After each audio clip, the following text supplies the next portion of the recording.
istisqa nggak mandi. Kan nggak terima dia seorang nabi kok istisqa nggak mandi. Saya ini kali muka ya Allah, kenapa doa saya nggak mandi? Terus kata Nabi, kata Allah, inna fihim namaman, di antara yang berdoa sama kamu yang istighosa kubro itu ada yang namaman, tukang ngadu itu. Nabi Musa ngajarin Tuhan, ya Allah kan gampang, kasih tahu dia siapa tak usir supaya anda ikut istighosa, akan selesai. Terus dari pengiran lucu, saya ini Tuhan, anha anin namimah, saya ini Tuhan yang mengharamkan namimah, maka saya tidak akan nama. Anha anin namimah wa akunu namaman, saya ini mengharamkan hadu-hadu kok terus. Yudono sing kan, ya sudah Gusti kalau gitu. Lalu solusinya gimana ini? Solusinya gimana Tuhan? Ya sudah kamu nyari hamba saya yang namanya ini. Cari sama Nabi Musa. Ketemu orang namanya hitam. Makanya saya sama Mas Nadiem itu sungkan karena di antara wali itu ada yang hitam. Hitam terus nggak apa-apa ini biar impas, biar saya sampai bisa jadi wali karena madlum kan. Itu ketemu. Setelah ketemu sama-sama nur. Anta barah, ya saya barah. Terus anta Musa, ya saya Musa. Kenapa kamu tahu? Dikasih tahu Allah. Ini karena sama satu nabi, satu wali. Terus saya ini mau istisqa gak mandi, tapi sama Allah disuruh minta doa sama kamu. Itu doanya tuh ngawur sekali, bukan sekedar ngawur sekali. Ya Allah, apa engkau sudah tidak punya stok air sehingga tidak ada hujan? Gitu. Apa angin-angin sudah tidak nurut sama jenengan sehingga tidak bisa menghalau awan untuk menurunkan hujan? Maka ada Musa ajab tisaw, itu di semua kitab. Musa hampir saja jotos, dianggap doa yang enggak sopan. Tapi kata Allah, la tadribu ya Musa fa innahu adhakani fil yaumi salasa marrat, dia bisa bikin senyum saya sampai 3 kali kan.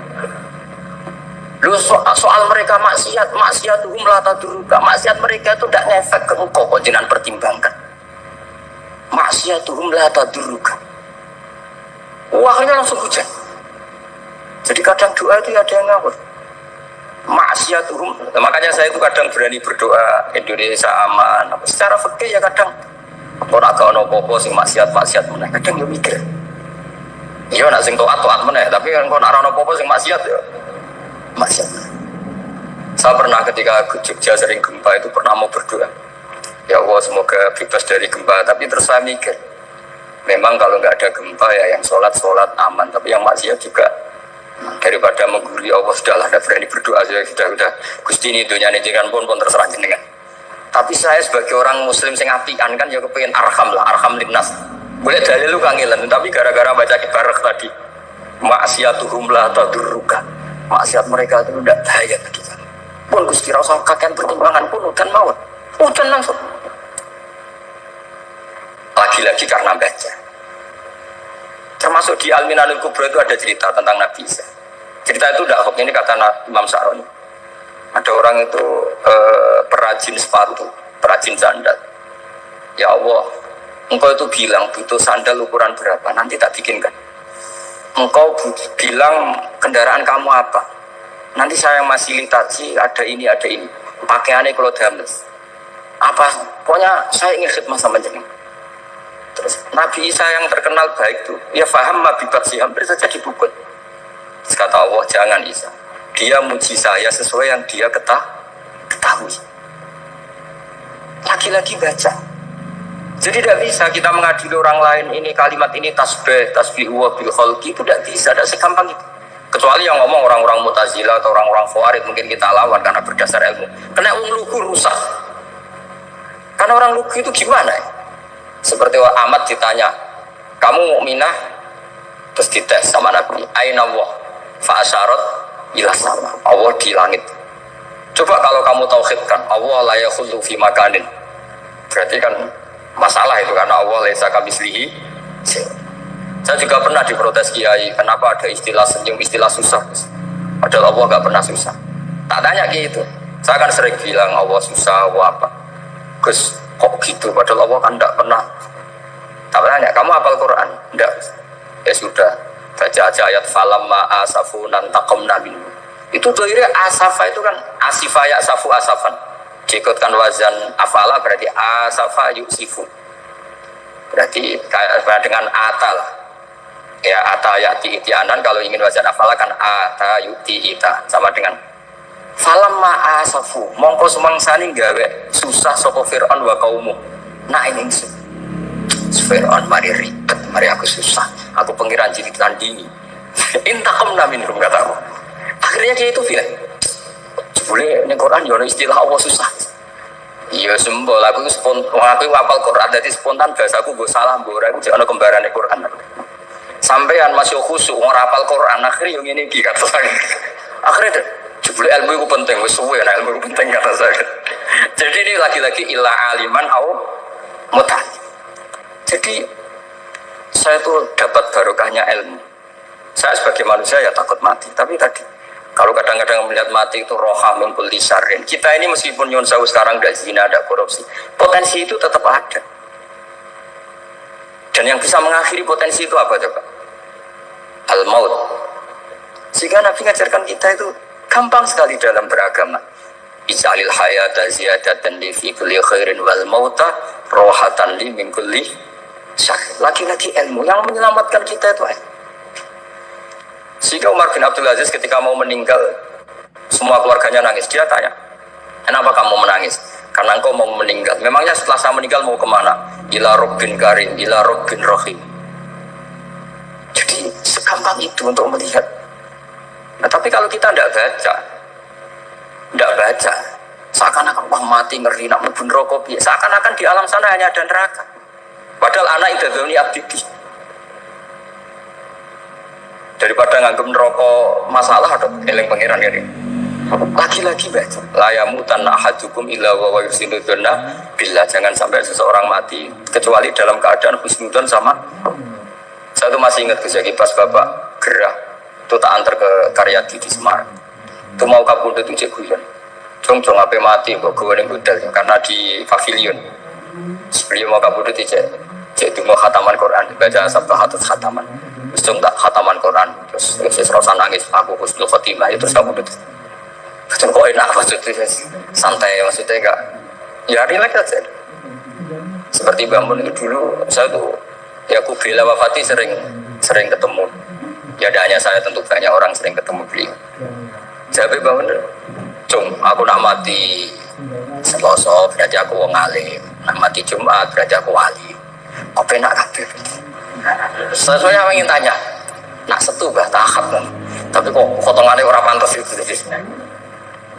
Ketika beliau nyatanya kabudut Selasa berarti senang status alim. Artinya orang-orang dulu itu Imam Ghazali lebih parah lagi. Ya saya yakin semua orang Islam mati itu baik. Imam Ghazali lebih parah lagi. Itu beliau kabudut. Itu orang yang perjalanannya 3 hari itu sudah datang semua. Sore beliau beli kafan. Terus beliau bilang ke adiknya, saya nanti kalau mati yang imami orang ini. Jangan makamkan saya sebelum diimami orang ini. Dulu udah ada WA-nya, maksudnya udah ada grupnya. Itu ketika beliau sudah beli kafan habis sholat subuh, alayya bil kafni, kafan saya bawa sini. Dikasihkan sama adiknya. Ya Allah, ar-ridho bil intiqal ilal malakil. Jadi saya sudah ridho kalau ketemu engkau. Terus kabudut. Adiknya bingung karena orang yang ditunjuk itu harus 3 hari perjalanan. Ternyata datang semua terus. Kok kenapa engkau datang? Ghazali wis kondo aku ini 3 dina yang lalu. Jadi aku langsung berperjalanan. Pamit. Lalu kubu sebelah, ini cerita Mas Nadi yang tukang tukaran sama kubu sebelah itu Mas Nadi. Kalau saya ini orang baik, gak suka tukaran Mas Nadi. Masih orang baik. Yang ngaku orang baik itu penting cara kita Al-Minanul Kubro, karena kalau ngaku orang elek berarti kenangannya Allah sama kamu itu bikin elek, tidak bikin baik. Itu cara pikiran Imam Saroni dalam Al-Minanul Kubro. Kamu kan boleh mengatakan saya habis makan, habis minum. Artinya apa? Kamu habis dapat nikmat. Kamu harusnya juga bilang saya habis ngamalkan ilmu, saya habis dapat hidayah. Wong tadi kamu ya sholat subuh, kamu ya baca Quran. Susah opo sing ngakoni tawafik dari Imam Saroni. Senengane kok kalau mau bermaksiat berselok wong wedok. Memangnya Allah mau amal apik, kowe mau elek tok ora tau mau amal apik. Ini rada provokator, tapi ini cerita ilmu, Makanya saya kenapa tetap berbahas Mas Aldi, karena provokator meskipun itu asli, gak karena baca. Kalau ini asli memang suka sombong memang asli. Tapi apapun itu kan tahu ning Mesir, jangan-jangan bacanya itu. Saya baca kitabnya, dia ke makomnya Imam Saroni kan orang pernah ziarah. Makanya potensinya seperti itu. Jadi saya terus dulu saya tuh nih Gus ya, bapak itu iskam, bapak itu seneng kancanan wong mlete timbang sopan. Saya dulu ya iskam, bapak itu kancanan wong mlete. Suatu saat bapak wafat, si pendereknya bapak yang mlete ini tak kancan, marah tuh orang, marah, tangan bener wong mlete. Jadi kalau tak tanya, mau sarapan bah, wongnya sepuh, wes legus, iso kudu sarapan wajib, wes rokok, wes. Ternyata dia lebih gampang ngitung nikmat. Kok gak kerja kan? Aku nang masjid di 10.000, kon ngino wong kerja ora usah di 10.000 wis rojo iso mangan iso ngombe. Lha opo ngawul wong liya? Kan kok bener sesuai. Sementara sing sopan kurang ajar. Mbah mun mangan. Terus ngenteni berjuang LKB mboten panen men ngena saya koyo-koyo Allah ora tau. Oh, mungkin karena ini Bapak. Jadi akhirnya sesuai wae ora pati. Kancanan wong sopan-sopan. Akhirnya kancanan Mas Nadif kan gitu ceritanya. Ternyata orang sopan ya kacau juga mau eling sisi panen akeh tak tahu bah panen kata lu terus tambah menikis pokoknya ngeluh terus jadi makanya ini kan apa-apa kalau berlebihan itu repot. Seperti saya pernah ditanya kalau orang Jawa Timur itu urutannya sama kiai, kalau sama orang biasa itu kurang hormat, kalau orang Solo itu sopan-sopan tapi ya sama-sama ada masalah. Kalau ada kultur semuanya sopan nanti ya hum yukrimuna aliman wa fasikon wa solihan wa tolihan soleh, sopan yang berlebihan akhirnya sampai pernah ada seorang kiai latihan. Ini kisah nyata. Itu teman saya. Ketemu orang Solo dihormati. Sempat geger barokahnya ilmu saya dihormati orang. Bareng sama orang fasik, orang macam-macam ya dihormati yang sama. Sebelum berdua ya. Artinya gini, kalau akhlak itu benar-benar kelebihan, tapi kalau berlebihan la farqa bainal alim wal jahil wal fasik was soleh wat toleh karena semuanya hormat. Tapi kalau misalnya ada Jawa Timur yang membeda-bedakan manusia, kadang kita ini juga beratnya semua itu ibadah, semua iyalullah semua. Jadi terus kita ini mikir yang benar yang mana setelah mengkaji ilmu, lagi-lagi setelah mengkaji. Nah makanya saya ingin sekali ilmu ini harus dikembangkan terus. Karena saya kenalnya Mbah Dola, Mbah Sahal, semua masih ini min haitsul ilm. Karena ilmu ini yang cukup. Islam itu tidak bisa dikawal dengan khusyuk, enggak cukup. Yang bisa mengawal Islam itu hanya sebab itu fa'alam annahu la ilaha. Makanya orang Khawarij itu kata Rasulullah syarrul khaliq. Kenapa orang Khawarij dibenci Nabi? Karena suka khusyuk, suka ibadah tapi tidak suka ilmu. Mereka menyalahkan Ali karena enggak cakap mimpi. Qobahum nifaqan. Lani wa minhum man ahada wa hala in atana min fadlihi lanasaddaqanna wa lanakunanna minas sholihin. Falamma atahum min fadlihi bakhilu bihi wa tawallaw wa hum mu'ridun. Medite pangeran cek maklumi, tapi gara-gara ngomentari pungli terus fa'aqobahum nifaqan fi qulubi. Ila yaumi yalqawnahu bima akhlafu wa ma wa'aduhu wa bima kanu yaktibun. Mulane kowe nak medhit iku ya oleh, tapi iso nemen-nemen. Tapi paling elek ing dawaku nak salah napa ngukumi. Ya nak salah napa ngukumi. Kaya wong PKI lho, nak ngukumi kiai ya kaya ketua geng. Kowe nak dadi kiai, tengok-tengok ning omah dhuwit anak buah setor dhuwit, ora ngajar. Dadi padane ketua geng sing anak buah golek dhuwit. Ketuane tengok. Dadi dhisik PKI nak provokasi wong gedeng kiai jadi kiai berjuwes kaya ketua napa geng. Jadi ku macam-macam. Kayak kudu royo. Jadi mulane wong niku mikir. Jadi Umar sing preman dadi wong apik. Salabah sing wong apik dadi wong apik. Kayak mau ruangan sih dadi ruang tamu iku ora ana jaminan dadi ruang tamu terus iso wae sahibul bait ngrubah dadi WC. Sing WC iso wae dirubah dadi ruang tamu. Mulane umpama kertas sing oleh ndonga niku ya tepak-tepakan. Sing tepak dadi mushaf diambung dakok dhuwur. Sing tepak dadi kertu remi dibantingi. Pemene nak kalah. Padahal padha-padha sangka napa? Kertas. Wis padha ora ora. Lha mulane wong kon ndonga ya buka dibal kulub sakit qalbi ala dini. Kita ora tau roh sampeyan di posisi Allah piye ra roh. Kula wis padha-padha ora. Mulane wong tambah ngalim tambah wedi pangeran. Ya PD ini pas mulang tok, mulang kan nerangno fadilah pangeran, nerangno napa keutamaane pangeran, nerangno awake dhewe. Bener wis. Mulane cara ngalim-alim nek dilebokno neraka ya tenang ae, paling dadi bukti nek Allah iku kuwasa, aku ora iso mlebu swarga. Dilebokno swarga ya tenang, wis kadung niku, wis kadung roh carane. Aku ya mlebu neraka wis ra siap. Jadi paham gitu, terus kula suwun hukum-hukum fikih dasar niku kudu roh. Gue iling-ilingan nak Rasulullah bener-bener Rasul sampai hal-hal sekecil apapun ditoto oleh hadis syariah, ya oleh apa? Syariat. Mohon kula terusaken ya. Qul lil mu'minina, qul ngucap sira kabeh lil mu'minina maring pira-pira mukmin. Ya ghuddu supaya merem sapa mukminin min absorihim saking peningale mukminin. Wong mukmin niku nak iso memejamkan mata, maksudnya ora usah plengaan ning gone-gone sing mari maksiat. Amma sange perkara la yakhilu kang ora halal lahum kedhe mukmin ponadzuruhu ningali ma. Wa min timin zaidatun zaidah. Wa yahfadulan supaya jaga sapa mukmin furujahum ing farjine mukmin. Amma sange perkara la yakhilu kang ora halal lahum kedhe mukminin apa fi'luhu nglakoni ma bi aklan furuj. Dadi kamane jaga mripat, jaga farji dalika utahe mengkono-mengkono kabeh wa askalu wa apik khairun wa apik lahum kedhe mukminin. Inna wa hasatuna wa khabirun dat sing bersani bima klan perkara yasnauna kang padha nglakoni sapa ngakeh bil absari klan pira-pira peninggal wal furuji lan klan pira-pira farji fa ijazi mongko mal sapa wa ing kabeh alihi ing atase ma yasnaun wa kulan ucawa sira lil mukminati maring pira-pira mukmin yakhtuna supaya merem sapa mukminat min absarihinna sange peninggalane mukminat amma sing perkara la khilu kang ora halal lahuna kedhe mukminat apa nadharu ningali ma wa yafatna lan jaga sapa mukminat furujahuna ing farjine mukminat amma sayang perkara la khilu kang ora halal laguna keti mukminat apa fi'luhu nglakoni ma biya kelawan furus wala yudina lan ora kena ngetokno sapa nisa yudhirna tegese ngetokno sapa nisa mukminat zina tahunna ing zinae mukminat ilama kecuali perkara dhahara kang petete apa minha saking zina wa wa tema dhahara minha iku alwajhu wajah wal kafani lan pepe loro niki jelas ya. Dados madhab niki rungono nggih, dados dulu rame kan kontroversi. Kula terangno tenan gini karena jadi isu di seluruh dunia. Cara keyakinane jenengan, mboten-mboten perilaku orang Indonesia, keyakinane jenengan niku wajah niku aurat mboten, wajah wong wedon. Ayo sing ayu sing elek kan, ayo aurat ta ora? Nggih kan. Jadi lucu, makanya saya itu pernah survei semua kiai-kiai alim niku nate kula tangkleti, nggih sing alim-alim. Indonesia itu ulama itu prakteknya itu intikal mazhab tapi tetap muni Syafi'iyah. Nah cara mazhab Syafi'i wajah wong wedok itu aurat kharijah salat.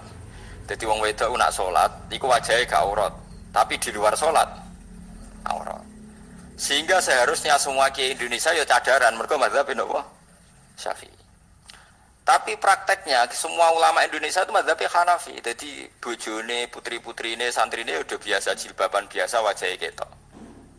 Dan itu nganggo madhab Hanafi yang diikuti oleh ahwalnya ulama seluruh dunia termasuk Imam Suyuti nafsiri ilama dhuhara minha wa huwa al-wajhu wal kafan apa wa huwa al-wajhu wal kafan fa yajuzu nadharuhu li ajnabiyyin illam yakhaf fitnatan fi ahadi wajhin sehingga untuk wajah dan kafan ini siapapun boleh melihat asal tidak takut nopo fitnah.